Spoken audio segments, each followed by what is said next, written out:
Assalamualaikum warahmatullahi wabarakatuh. Waalaikumsalam warahmatullahi wabarakatuh. Alhamdulillah. Alhamdulillahilladzi arsala rasulahu bil huda wa dinil haqq liyuzhirahu 'ala dini kullihi arsalahu basyira wa nadhira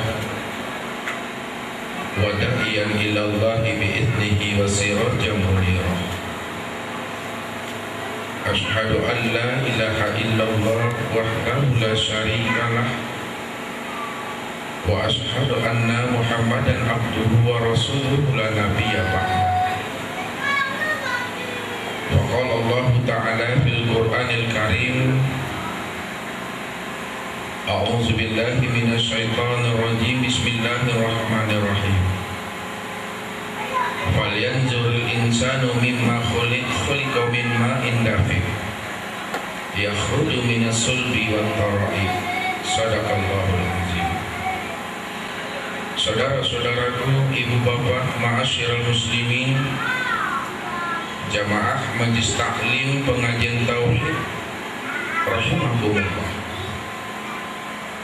Pada pertemuan kita kali yang kedua ini, kita akan mencoba melanjutkan pengajian kita pada minggu yang lalu tentang awwaluddin ma'rifatullah. Ibu bapak jamaah tauhid rahimakumullah, Allah Subhanahu wa ta'ala di dalam Al-Qur'anul Karim surat At-Tariq ayat 5, 6 dan 7, di mana Allah bertanya kepada manusia tentang asal usul mula kejadiannya sebelum dirinya itu ada. Apa kata Allah? A'udzu billahi minasy syaithanir rajim. Bismillahirrahmanirrahim. Falyanzuril insanu mimma khuliq. Kenapa kamu tidak memperhatikan dari mana asal usul kejadian kamu? Disinilah Allah mengutarakan tentang hakikat jati diri kita ini siapa sebenarnya, sehingga Allah mengutarakan itu kepada kita. Orang yang mau merenung dan bertafakur untuk membaca ayat-ayat Allah dan kebesaran Allah pada alam semesta dan pada diri kita, disitulah ia mau menggunakan akal pikir dan hatinya. Dia mau menilik ke dalam hakikat dirinya. Man ana, siapa aku? Ketika ia telah menilik ke dalam hati dan jiwanya, maka terbukalah rahasia di balik rahasia. Terbukalah tirai di balik hijab yang sebenarnya. Rupanya manusia itu khuliqa min ma'in dafiq. Manusia itu diciptakan dari setetes air yang terpancar. Itulah namanya minas sulbi wat tara'ib. Setetes air yang terpancar itulah yang keluar dari ayah dan ibu kita, yang disebut namanya sulbi wat tara'ib. Lalu bagaimana proses air yang terpancar itu dari ayah dan ibu kita? Dan dari mana asal mula kejadian itu? Disinilah Allah mengutarakannya dalam surah Al-Mu'minun ayat 12, 13 dan 14. Apa kata Allah? Walaqad khalaqnal insana min sulalatin min tin, tsumma ja'alnahu nutfatan fi qararin makin, summa khalaqnan nutfatan 'alaqah, fa khalaqnal 'alaqatan mudghah, fa khalaqnal mudghatan izama, fa kasawnal izama lahma, summa ansha'nahu khalqan akhar, fa tabarakallahu ahsanul khaliqin. Rupanya setetes air yang terpancar dari ayah dan ibu kita itulah air yang berasal dari saripati tanah. Segala sesuatu yang terpancar dari ayah dan ibu kita yang disebut namanya saripati yang berasal dari tanah, berubahlah wujudnya menjadi nutfah, berubahlah wujudnya menjadi alaqah, berubahlah wujudnya menjadi mudghah, serta dibungkus tulang itu oleh daging. Setelah itulah baru Allah sempurnakan kejadian manusia.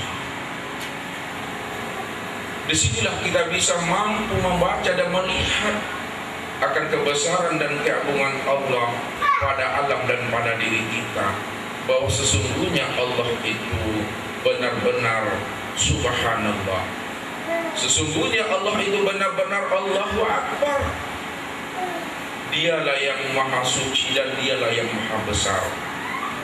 Kesucian Allah itu tidak ada ikut campur makhluk pun di dalam menciptakan alam dan menciptakan diri kita.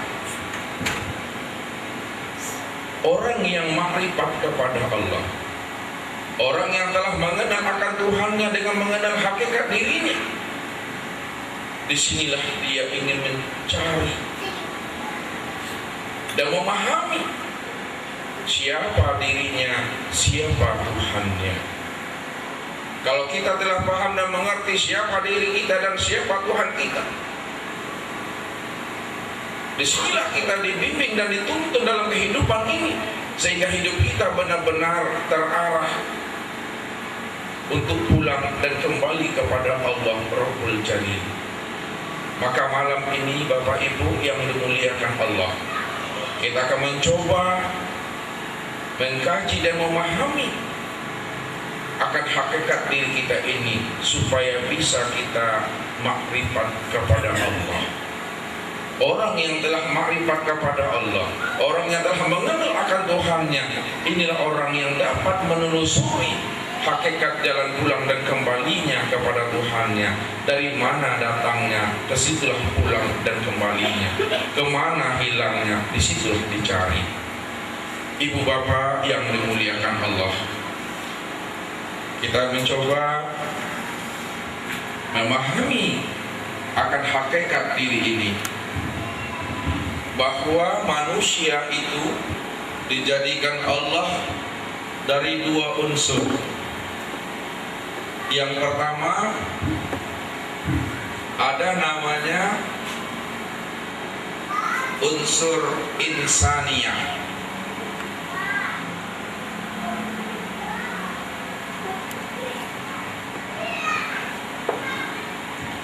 Yang kedua namanya unsur ilahiyah.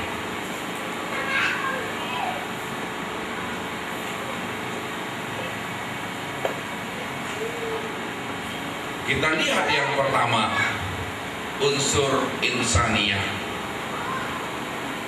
Unsur insaniyah inilah yang disebut namanya unsur zahir.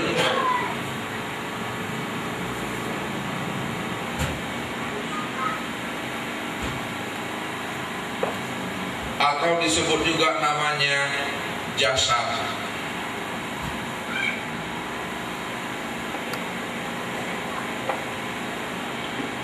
Unsur insaniyah, unsur zahir atau jasad ini diciptakan atau dijadikan Allah dari 6 proses. Yang pertama, sebagaimana yang diterangkan Allah dalam surah Al-Mu'minun ayat 12, 13 dan 14, bahwa unsur insaniyah, unsur zahir dan unsur jasad ini diciptakan oleh Allah dari saripati tanah.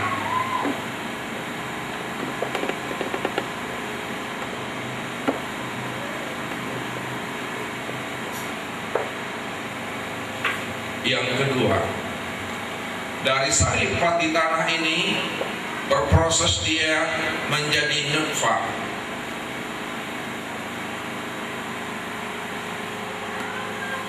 Itu yang disebut namanya air.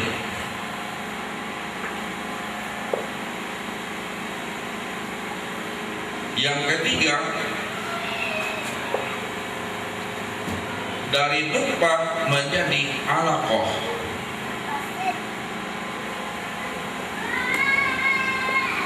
Itu yang disebut namanya segumpal darah.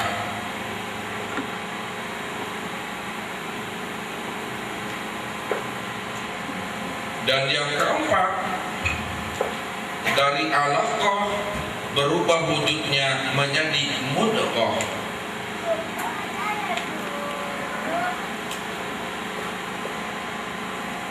Itu yang disebut namanya segumpal daging.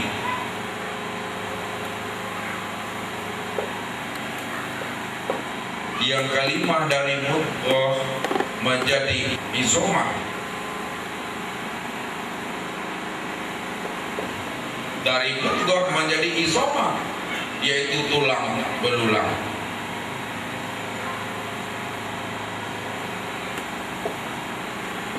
Dan yang keenam, baru namanya lahma.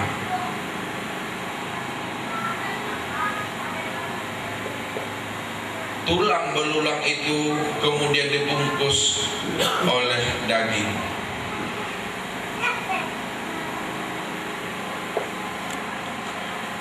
Jadi inilah proses tubuh insaniah, tubuh zahir atau jasad yang diterangkan oleh Allah dalam surah Al-Mu'minun ayat 12, 13 dan 14. Walaqad khalaqnal insana min sulalatin min tin summa ja'alnahu nutfatan fi qararin makin summa khalaqna nutfata 'alaqah fa khalaqna 'alaqatan mudghah fa khalaqna mudghatan izama fa kasawna izama lahma summa ansha'nahu khalqan akhar fa tabarakallahu ahsanul khaliqin. Setelah terjadi 6 proses ini pada insaniah zat dan jasad, ini namanya proses tubuh itu telah sempurna dipandang dari sisi insaniah. Akan tetapi apabila dipandang dari sisi unsur ilahiyah, maka proses insaniah belum dikatakan sempurna. Kenapa? Belum dimasukkan unsur ilahiyah ke dalam wadah yang bernama insan.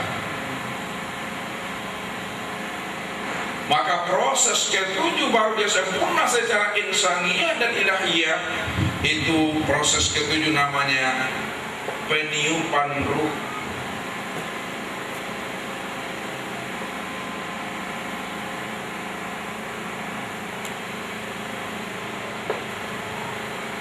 Ketika telah ditiupkan ruh ke dalam insaniah, zahir atau jasad ini, barulah dia sempurna zahir dan batin.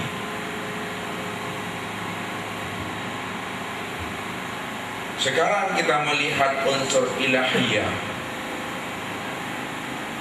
Unsur ilahiyah ini adalah unsur yang mengandung unsur ketuhanan.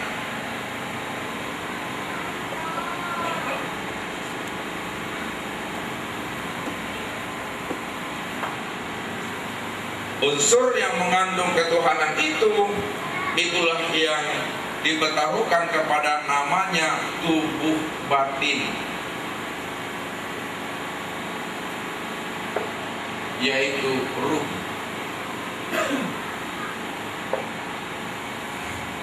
Tubuh batin atau ruh.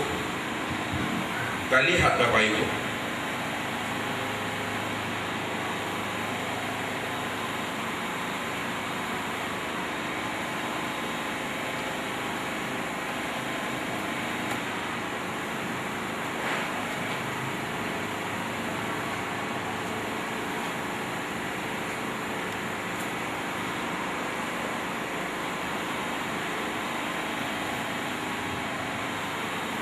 Tubuh batin atau ruh itu baru ditiupkan ke dalam wadah yang bernama jasad, yang bernama tubuh zahir itu apabila usianya 4 bulan atau lebih kurang 120 hari.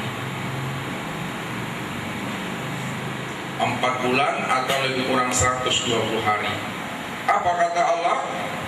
Fa idza sawaituhu wa nafakhtu fihi min ruhi faqa'u lahu sajidin.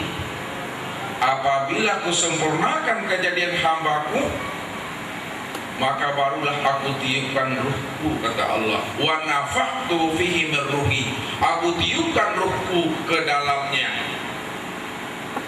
Ketika Allah meniupkan ruh ke dalam diri ini, terjadilah interaksi antara tubuh insania yang disebut namanya tubuh zahir dengan tubuh ilahiyah atau disebut namanya tubuh batin, yaitu ruh.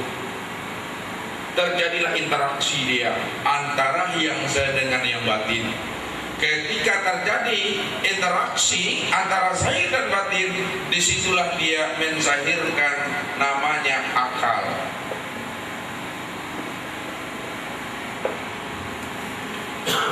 Akal itu artinya ikatan. Baru dia zahir akal, ikatan apabila terjalin 3 unsur padanya. Yang pertama namanya cipta, yang kedua namanya rasa, dan yang ketiga namanya karsa.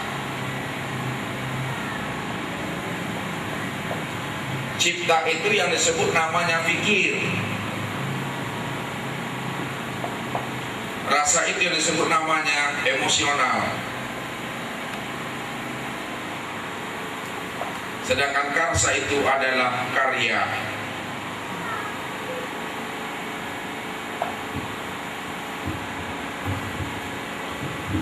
Setelah hidup tubuh zahir ini dengan tubuh batin yang menzahirkan namanya akal, cipta, rasa, dan karsa, disinilah ia dalam memahami akan hakikat dirinya, bahwa dirinya itu sebenarnya adalah tajalli daripada nur zat Tuhan itu sendiri. Disinilah Allah mengutarakannya. Falyanzuril insanu mimma khuliq, kata Allah.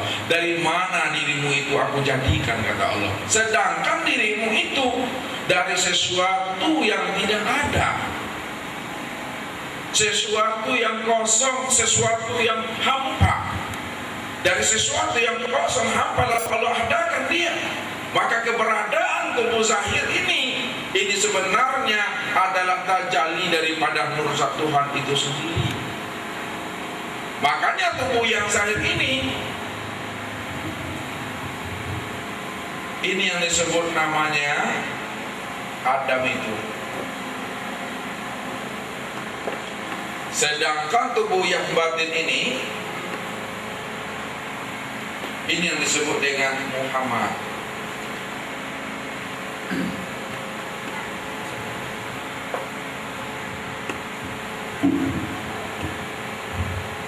Tubuh Adam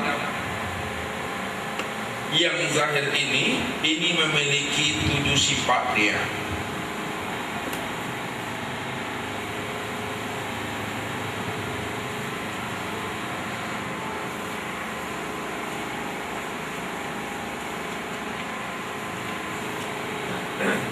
Yang pertama namanya la sami'un.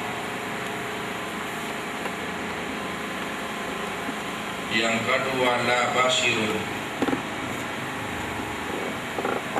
Yang ketiga la mutakallimun. Yang keempat la alimun. Yang keenam la qadirun. Yang ketujuh la muridun. Dan yang ketujuh adalah la hayyun.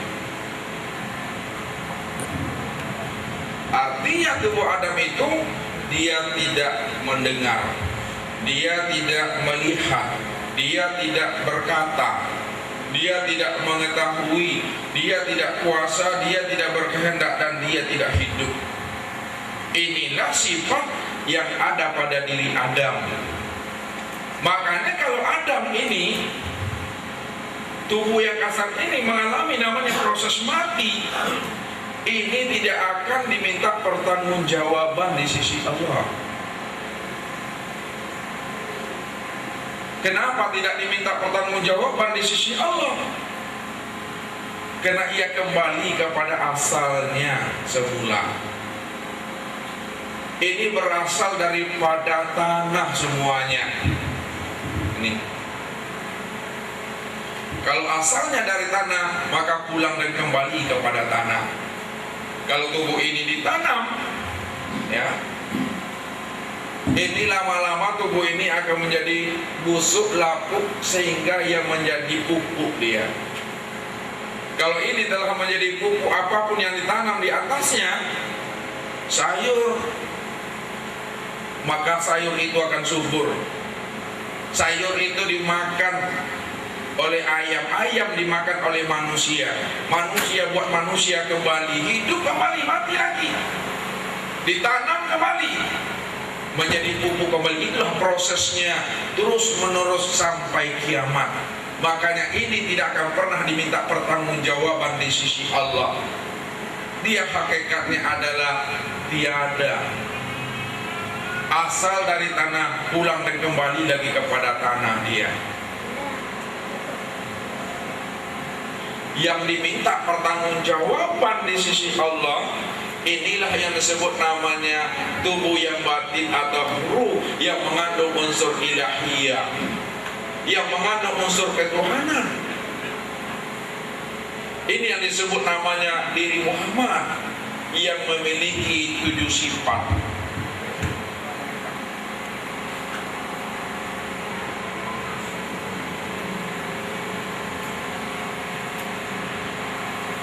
Yang pertama adalah Sami'un, yang kedua Basirun, yang ketiga Mutakallimun, yang keempat Alimun, yang kelima Qadirun, yang ketujuh Muridun, yang keenam Muridun, yang ketujuh adalah Hayyun. Sami'un itu artinya kenyataan zat yang maha mendengar, kenyataan zat yang maha melihat, kenyataan zat yang maha berkata, kenyataan zat yang maha mengetahui, kenyataan zat yang maha kuasa, kenyataan zat yang maha berkehendak, kenyataan zat yang maha hidup tadi. Inilah yang dikatakan Allah sebutkan wa khalaqa Adam kasuratihi. Sesungguhnya Adam itu kami jadikan sesuai dengan gambaran diriku, kata Allah.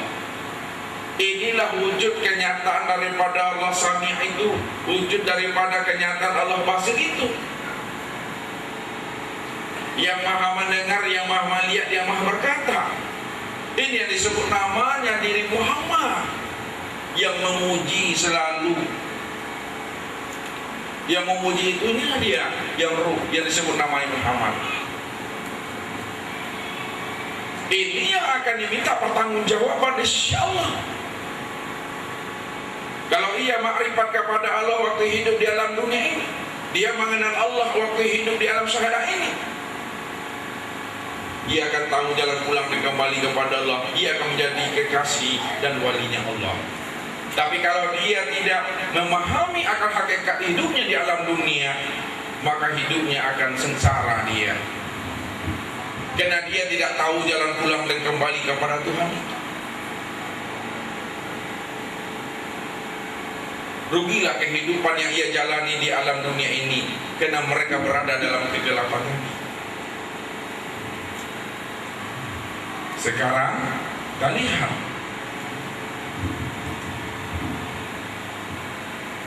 zahirnya Adam ini, ya, itu artinya tiada.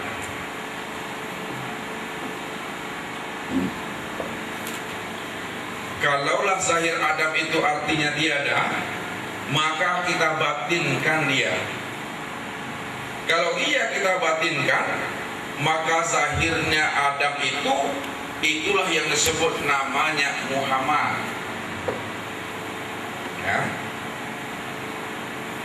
Zahirnya kita batinkan, maka batin daripada Adam itu yang disebut namanya Muhammad, namanya memuji. Ini yang dikatakan Muhammad, memuji. Muhammad itu ada berapa huruf? Ya, ada 4 huruf dia. Kita lihat Muhammad, mim, ha, mim, dal. Kenapa zahirnya Muhammad? Kita lihat mim ini, inilah kepala. Ini dia. Sedangkan ha itu adalah dada dan tangan.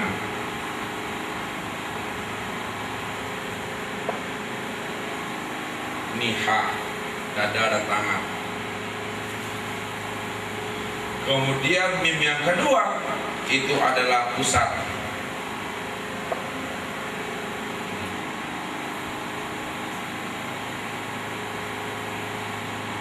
Dan dal itu adalah kaki. Jadi kalau kita zahirkan dia berdiri, begini dia Bapak Ibu.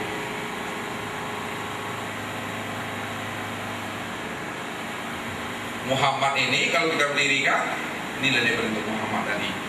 Mim, ha, mim, dal. Sekarang kalaulah zahirnya bernama Muhammad, lalu batin Muhammad itu namanya siapa? Batin daripada Muhammad ini, itulah yang disebut namanya dengan Allah.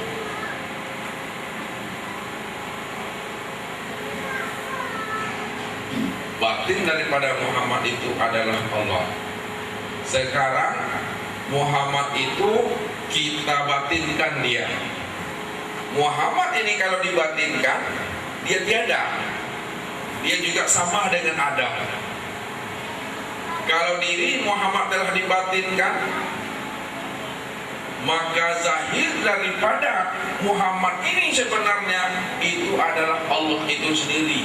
Itulah yang dikatakan tajalli daripada nur Tuhan. Ini jawabannya di sini. Kalau diri Muhammad itu telah dibatinkan, maka batin Muhammad itu disahirkan. Inilah dia dikatakan tajalli daripada nur Tuhan. Wa khalaqa Adam ka suratihi itu.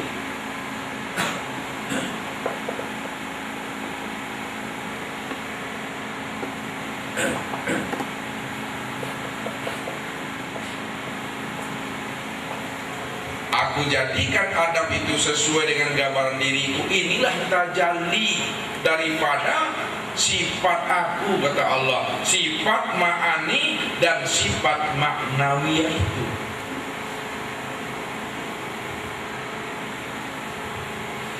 Kalau ini adalah sifat ma'ani dan maknawiyah Allah, maka sesungguhnya yang berbuat itu tidak lain adalah Allah itu sendiri.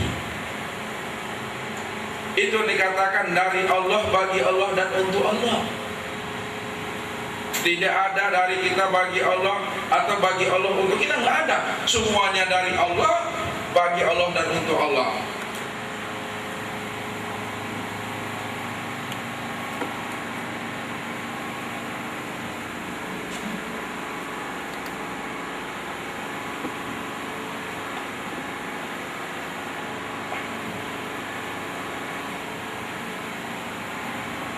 Dari Allah, untuk Allah, dan bagi Allah semuanya. Tidak ada dari kita.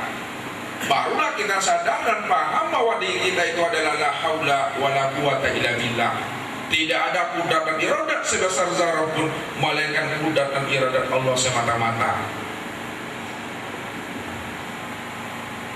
Inilah yang ditegaskan oleh Allah. Wa fil ardi ayatul lil muqinin wa fi anfusikum afala tubsirun. Aku ciptakan alam semesta, itu terdapat tanda-tanda akan kebesaran aku.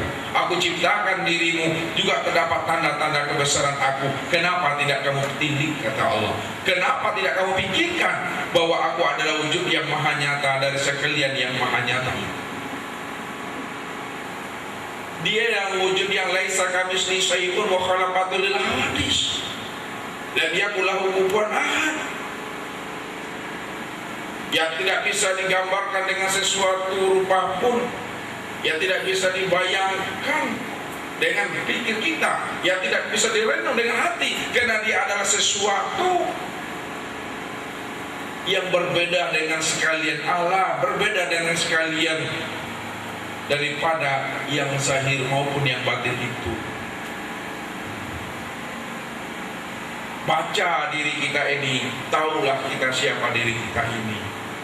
Kita lihat Bapak Ibu, ya, tajalli itu artinya kenyataan,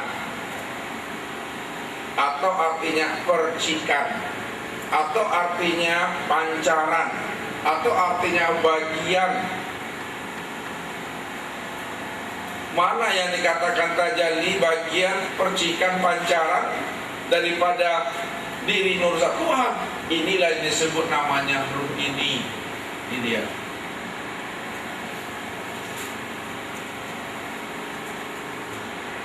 Ini adalah tajalli daripada ma'aruf namanya, Pak.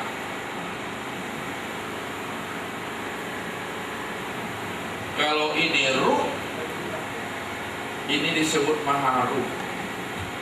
Maknanya bahwa ruh ini percikan daripada diri maharuh tadi. Maharuh itulah yang disebut namanya Allah ini.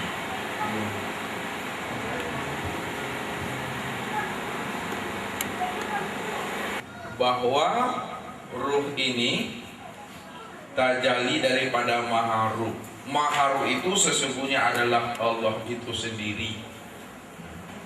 Jadi kalau Allah itu yang dikatakan maharuh, berarti ruh itulah sebenarnya tajalli daripada Allah. Mana yang tajalli daripada Allah itu? Ya,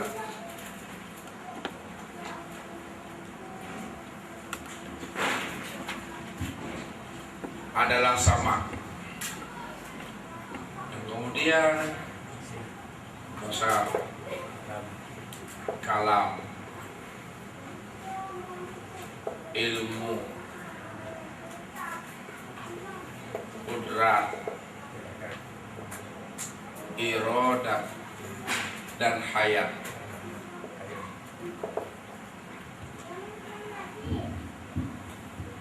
Inilah yang dikatakan tajalli daripada maharuh itu kepada ruh. Sama, basar, kalam, ilmu, kudrat, iradat, dan hayat. Maka sebenarnya ruh itu tidak melihat, ruh itu tidak mendengar, ruh itu tidak mengetahui, dan ruh itu tidak hidup. Dari mana kita tahu bahwa ruh itu tidak melihat, tidak mendengar, dan tidak hidup? Ini kita lihat prosesnya lagi, Pak. Ini yang disebut namanya tadi Adam.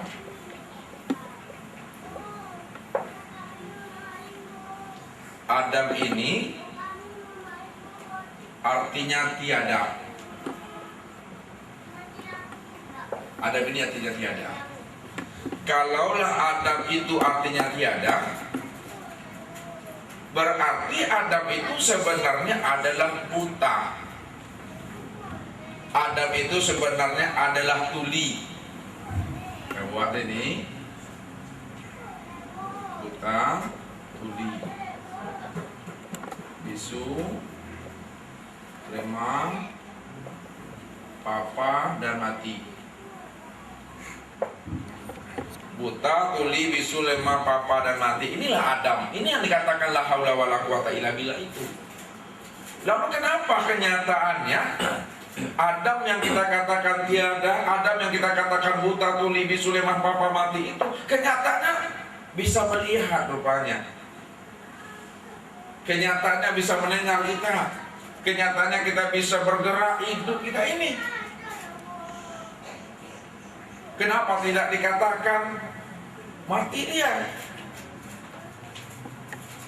Dia bisa melihat dan mendengar.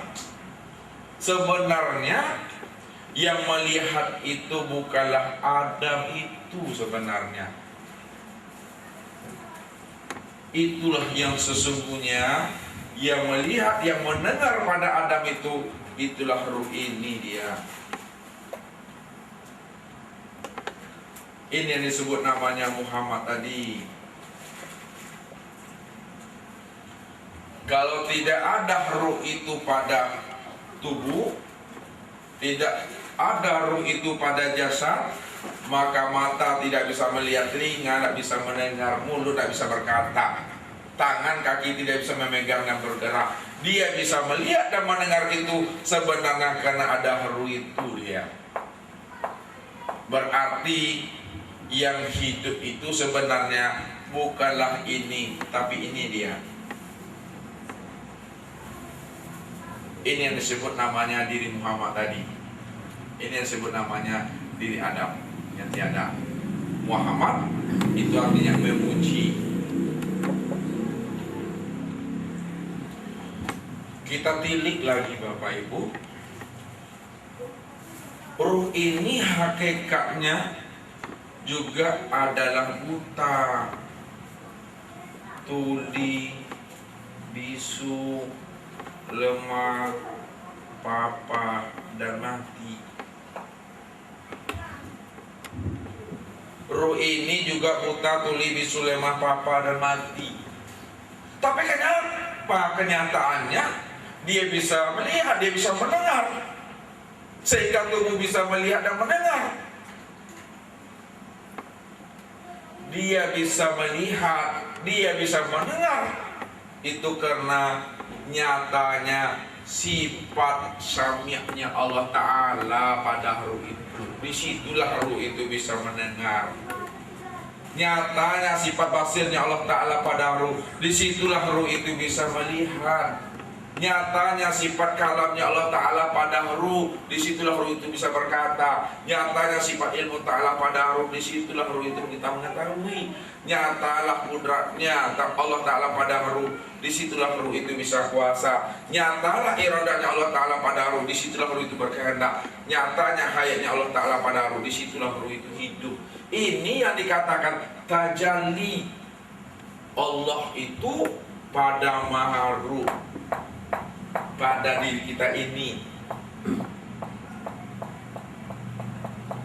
Ini yang disebut namanya sifat. Yang tajalli itu sifat namanya. Kalau dibawakan dia ke dalam bahasa tauhid, sifat itulah yang disebut namanya wujud am itu. Ini yang wujud am namanya. Wujud itu artinya ada, am itu meliputi. Ada meliputi, yang meliputi yang mana? Ini Allah tadi, ini dia.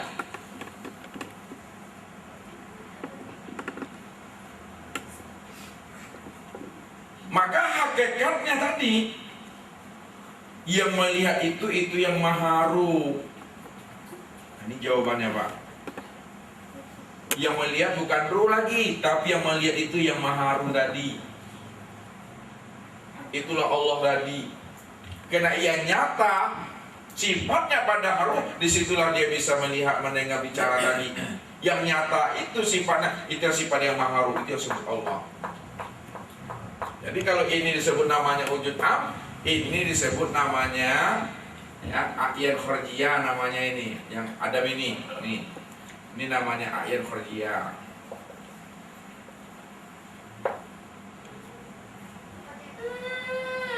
Kalau ini disebut namanya a'yan sabita. Kalau diberi nama dia. Ini istilah nih Bapak Ibu.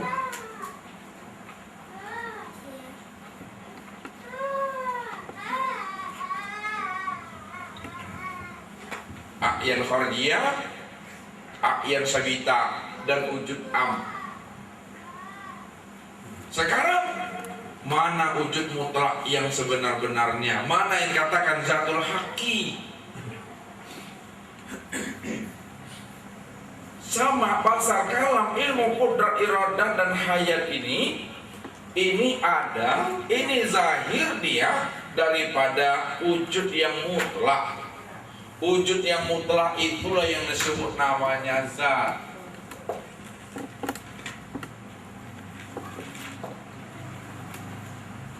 Wujud mutlak atau disebut namanya zatul haqi.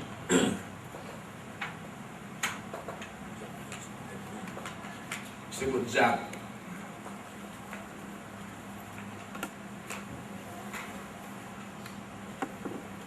Itulah sifatnya wujud kidam. Mukhalafatul lil hawadis, dia binafsihi, ini dia, dan wahdaniyah. Itu yang dikatakan wujud yang mutlak itu. Kalau bahasanya disebut namanya wujud muhad namanya, atau wujud muhid. Wujud muhad atau wujud muhid, atau wujud mutlak itu juga dia bahasanya Bapak Ibu, atau bahasa halusnya itu disebut namanya dengan hu. Dialah zat yang bernama Allah tadi. Ini dia kenyataan yang sebenarnya wujud daripada yang mutlak itu. Tapi dia bersifat laisa kamitslihi syai'un mukhalafatul lil hawadis.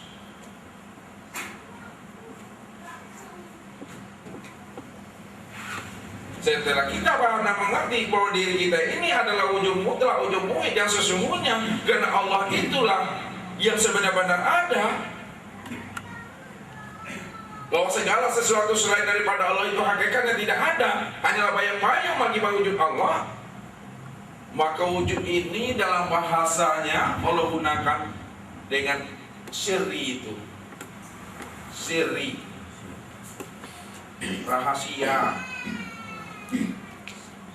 Manusia itu rahasiaku, kata Allah, dan akulah yang menjadi rahasia dirinya. Bahwa roh itu tidak lain adalah sirri rahasiaku, yang rahasiaku itu tidak lain aku sendiri, kata Allah. Maha tadi itulah dia. Wallahu nafsiyun wa ana nafsa wujudahu. Allah adalah diriku dan diriku adalah wujud daripada diri Allah. Al-insanu siri wa nasirahu wallahu siri wa nasirahu. Manusia itu adalah rahasiaku dan akulah yang menjadi rahasia dirinya. Allah adalah rahasia diriku dan aku adalah rahasia daripada diri Allah. Maka yang pulang, yang kembali bukan ruh. Yang pulang dan kembali dalam bahasa halusnya itu yang disebut sirri, sir, rahasia itu yang pulang. Diperhalus lagi dia, rahasia itu siapa? Allah itu sendiri. Itulah makna inna lillahi wa inna ilaihi raji'un. Semuanya dari Allah, kembali kepada Allah. Allah yang punya semuanya. Hak veto itu di tangan Allah. Kalau semuanya itu Allah yang punya dan pada tangan Allah pula seluruhnya berlaku kehendak tadi, maka pulangkanlah menurut mau dan kehendaknya Allah sajalah hidup ini. Disitulah kita bisa merasa tentram dan merasa tenang tadi. Karena semuanya itu adalah cerita dan sandiwara aku, kata Allah. Semuanya adalah tajalli aku. Kalau bahasa kita ini adalah bayang-bayangnya. Kita ini adalah wayangnya sebenarnya. Allah itu sebagai dalang. Allah sebagai dalang, kita hanyalah wayang.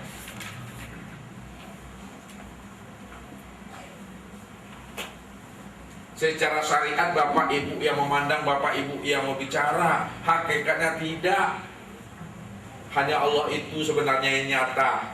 Sami'nya pada kita, di situ kita bisa mendengar. Nyatanya basirnya Allah Ta'ala, di situlah kita bisa melihat. Kita dimainkan oleh Allah. Kalau sudah sampai masanya, jatuh temponya, pulang dan kembalilah kita kepada dirinya kembali. Selesai itu urusan hidup. Ini yang kita mesti telusuri, yang mesti kita kaji dan mesti kita tahu. Sebelum namanya sakaratul maut itu datang kepada kita, ini yang mesti kita pelajari. Ini yang membaca namanya kita eluh namanya. Ini membaca namanya kita nafsiyah namanya. Ini membaca namanya kita diri namanya. Jadi tamatkanlah, khatamkanlah kitab nafsiyah itu sebelum jatuh temponya. Selamat kita. Tidak perlu lagi digampangkan hidup di alam dunia ini, karena kita dah tahu pulang dan kembali diri ini, pulang dan kembali rahasia diri ini.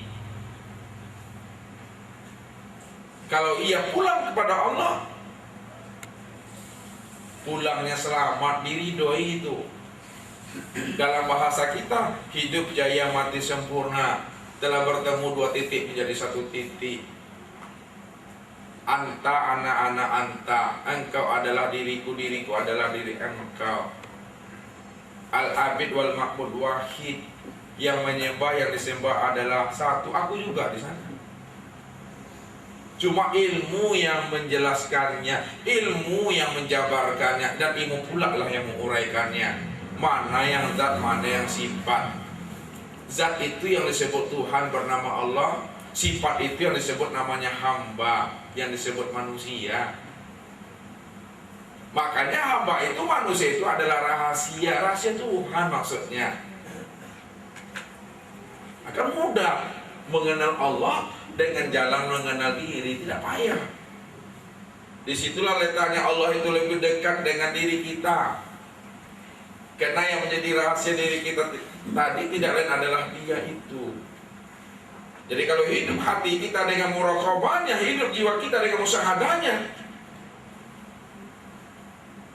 tidak ada lagi namanya penipuan, tidak ada lagi namanya korupsi itu, tidak ada lagi namanya pencopet, merampok, maksiat, dosa, nggak ada lagi, karena dia mengenal.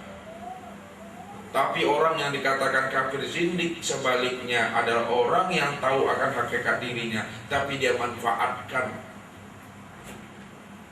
sifat 20 itu. Dia manfaatkan ilmu ini untuk berbuat dosa dan maksiat. Itu yang dikatakan kafir zindik.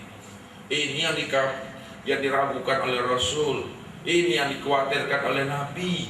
Akan datang suatu masa dan zaman di mana umatku banyak berbuat dosa dan maksiat, tapi ia kami hitamkan Tuhan dalam berbuat tadi. Allah yang mencuri, Allah yang merampok, Allah yang berzina katanya. Dia lepas daripada tanggung jawab. Semuanya dikembalikan kepada Tuhan. Salah. Walaupun jahat buruk itu datang daripada Allah, tapi Allah tidak suka, Allah tidak senang kepada jahat dan yang buruk. Cuma jahat dan buruk itu adalah sifat pemuji saja. Kalau tidak ada sifat pemuji, tidak ada namanya keseimbangan hidup. Diciptakan Allah surga, pasti ada diciptakan Allah namanya neraka. Ada situlah kita berusaha berikhtiar tadi. Gunakan akal pikir yang Allah berikan kepada kita, sehingga kita mampu menilik dan menjadi khalifah di muka bumi ini. Disitulah jalan kita ini lurus dan selamat. Fid dunia hasanah wa fil akhirati hasanah. Ini yang dikatakan namanya orang yang telah makrifat dengan Tuhannya. Arafun nas man arafu li nafsi. Apa kata Nabi? Arafun nas man arafu li nafsi.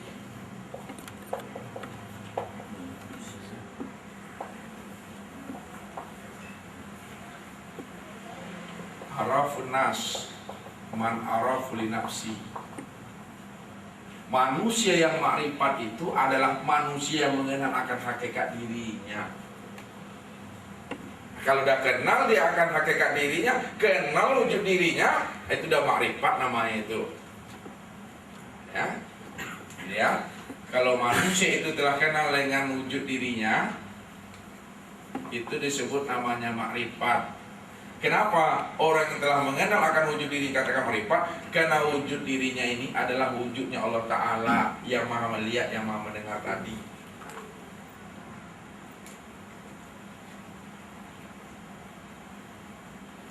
Itu dia. Jadi tinggal lagi pembuktiannya. Kalau ia telah benar-benar makrifat kepada Allah, telah mengenal akan dirinya, ini wujud daripada Allah yang maha melihat dan mendengar, tentunya hidupnya adalah sami'na wa atokna. Sami'na wa atokna. tinggal pembuktian, tinggal pelaksanaannya. Orang makrifat bukan di sini letaknya, Bapak Ibu, bukan di sini letaknya, tapi letaknya sini pembuktiannya. Pembuktiannya itulah dia. Maka untuk membuktikan manusia itu makrifat atau tidak, tiliklah kepada Rasul, tiliklah kepada Nabi. Nabi ini, ucapan Nabi itu mengandung syariat namanya. Diamnya Nabi itu adalah thariqat. Dia berzikir, dia nyambung kepada Allah. Perbuatan Nabi, memandang, mendengar, bicara, memegang, melangkah, itu adalah hakikat namanya. Ini yang pembuktian itu. Sedangkan makrifat Nabi itu adalah kesempurnaan dirinya.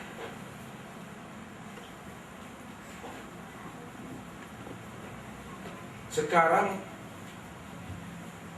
Nabi tidak ada, sedangkan kita telah mengenal bahwa ucapannya adalah syariat. Bagaimana pula kalau kita telah mengenal akan Tuhan? Ucapan kita itu bagaimana? Diamnya kita bagaimana? Kelakuan kita bagaimana? Ucapan kita itu tidak lain adalah juga mengandung syariat. Dia menyempurnakan syariat-syariat kalam-kalam yang telah disampaikan oleh Nabi dan Rasul. Orang yang tidak mengerti, ya sampaikanlah itu. Apa hukumnya? Bagaimana cara berwudu, bagaimana cara sholat, bagaimana cara berdiri tegak. Betul, ucapan yang mengandung hukum syariat bermakna dia. Bukan menzahirkan hukum kembali, tapi dia menerangkan, menjelaskan ketetapan-ketetapan hukum yang telah dijelaskan oleh Nabi dan Rasul. Itulah Muhammad tadi. Kalau mulutnya, kalamnya, ucapan yang tidak mengandung hukum, lebih bagus diam. Karena diam itu emas. Disitulah Nabi mengatakan, man kana yu'minu billahi wal yawmil akhir falyaqul khairan aw liyasmut. Siapa yang benar beriman kepada Allah dan hari akhir, hendaklah ia berkata yang baik-baik saja, kalau tidak diam. Kalau kalamnya tidak membuahkan makna hukum syar'i, menjabarkan hukum syar'i, ketimbang buat dosa, diam saja. Sebab kita sudah memahami kalamnya Rasul itu mengandung unsur syariat. Kalamnya kita juga membawa hukum-hukum di sana. Menjadi setawar sedingin dia. Kalau tidak bisa, diam saja. Jangan banyak komentar, kita sakit hati orang dengarnya. Itu makna yang sebenarnya. Diamnya kita berzikir, bertafakur kita, merenung kita. Mata, telinga, mulut, tangan, kaki, kulit, daging, urat, tulang, limpa, jantung, orang, semuanya berzikir kepada Allah. Allah, Allah, Allah. Itu yang katakan namanya ismuzat itu. Semuanya hidup zikirnya, zikir ismuzat. Rambut ini putus, jatuh dia ke sana, dipandang, ditilik dengan mata hati, berzikir dia. Ini yang sudah hidup zikirnya itu. Kalau dia berbuat, bertingkah laku, ini yang memaknai daripada kalam Allah. Itu yang disebut Al-Quran berjalan. Khuluquhul Quran. Kalau kamu ingin melihat tingkah laku dan perbuatan Nabi, lihatlah. Itulah Al-Quran yang berjalan. Nabi itu yang menerjemahkan makna Al-Quran dalam kehidupannya. Kalau Nabi menerjemahkan makna Al-Quran dalam kehidupannya, maka apa yang dibuat oleh Nabi, apa yang dilakukan oleh Nabi, itu yang hakikat. Itu yang hakikat sebenarnya. Tidak perlu kita mengupas-ngupas hakikat kembali, hanya merujuk kepada Nabi. Tapi ilmunya mesti kita tahu. Kalau hanya disampaikan akhlak Nabi Al-Quran, tidak tahu kita asal-usulnya, bagaimana cara membukanya, bagaimana cara menguraikannya, tidak akan pernah paham dan mengerti kita apa yang kita sebut.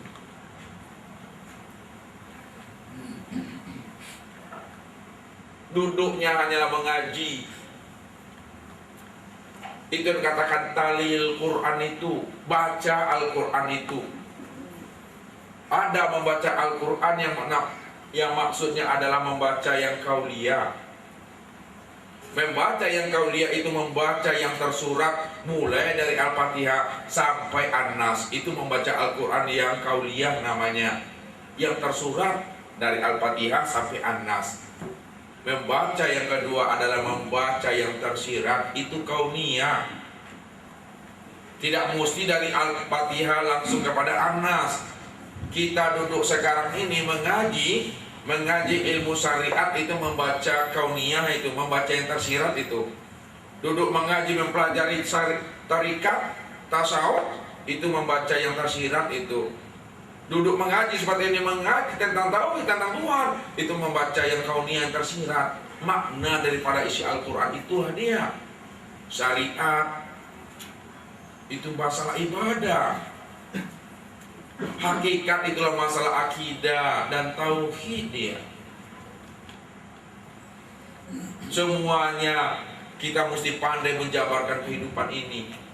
Jadi tidak ada sia-sia kehidupan kita yang kita jalani setiap waktu dan menit dari 24 jam ini. Semuanya kita pandai membaca yang tersirat. Ini namanya membaca kitab lu, membaca kitab nafsiyah, membaca kitab diri.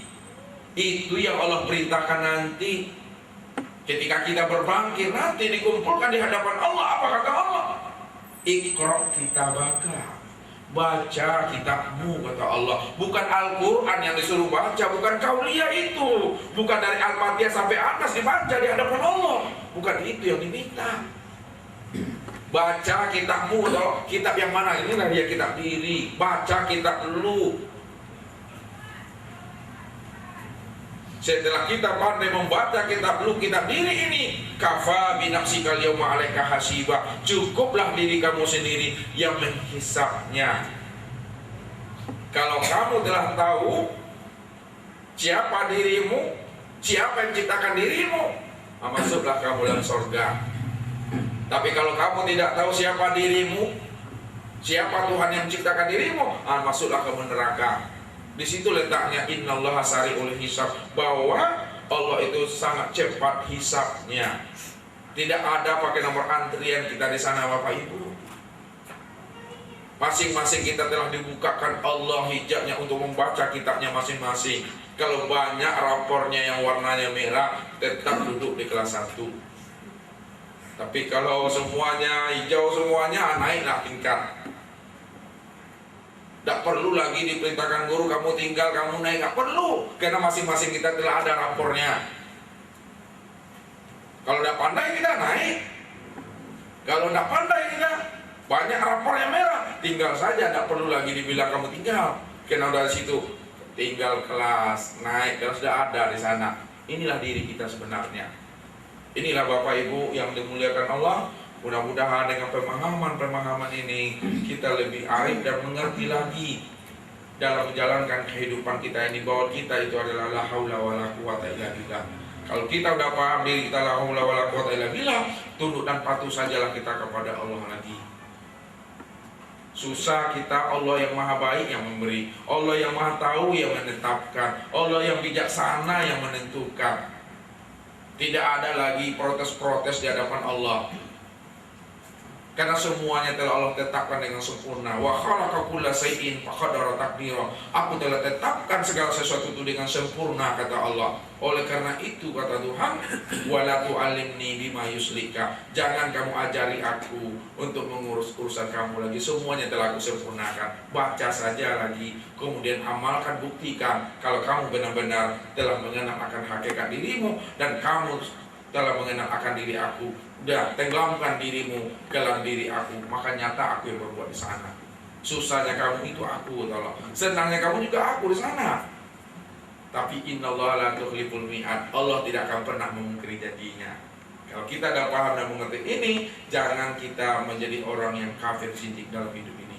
Jangan kita manfaatkan ilmu ini untuk berbuat dosa dan maksiat. Jangan kita kambing hitamkan Allah. Itu adalah nafsu kita sebenarnya. Billahi taufiq wal hidayah. Assalamualaikum warahmatullahi wabarakatuh.